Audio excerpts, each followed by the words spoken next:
అందరికీ నమస్తే అండి. సాక్షి 2 అదే మన టీవీ 9 ఆడి కష్టం పగొడు కూడా రాకూడదు పాపం. నిన్న హైదరాబాద్ నుంచి ఆంధ్రాకి ఎవరైతే వస్తున్నారో ఆ బస్ స్టాప్లు ఏవైతే ఉంటాయో అక్కడికి వెళ్ళిపోయారు మైక్ కట్టుకొని వెళ్ళి ఒకసారి వినిపిస్తాను, వాళ్ళ మాటలోనే వినిపించిన తర్వాత మాట్లాడదాం. ఓకే, మీకు ఇంత డబ్బు కాస్ట్ డబల్ పెట్టి వసూలు చేస్తున్నారు, ఎలా అనిపిస్తుంది? ఇప్పుడు డబల్ వసూలు చేస్తున్నారు కదా బస్ ఛార్జీలు, ఏమనిపిస్తుంది మీకు అని చెప్పేసి అని టీవీ 9 యాంకర్ అన్నమాట అడిగిన ప్రశ్న.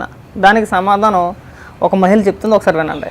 డబ్బు పెట్టి మీ ఊర్లోకి ఎందుకు వెళ్తున్నారంటే టీడీపీకి ఓటు వేయడానికి. అప్పుడే టప్మని ముఖం మాడిపోయింది అడిది. టీడీపీకి ఓటు వేయడానికి అనగానే టప్మని ముఖం మాడిపోయింది. అసలు ట్విస్ట్ ముందు ఉంది, జీవితం చూడండి.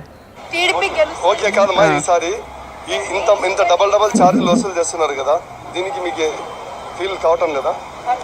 హ్యాపీగా ఫీల్ అవుతున్నామ్మా. ఓకే, ఇది ఇక్కడ మామూలుగా రెండోసారి కూడా హ్యాపీగా ఫీల్ అవుతున్నాము. రేట్లు పెంచుకున్నామండి. ఈసారి ఖచ్చితంగా ఆంధ్రప్రదేశ్లో చంద్రబాబు నాయుడు గారు ఖచ్చితంగా ముఖ్యమంత్రి అవ్వాల్సిందే.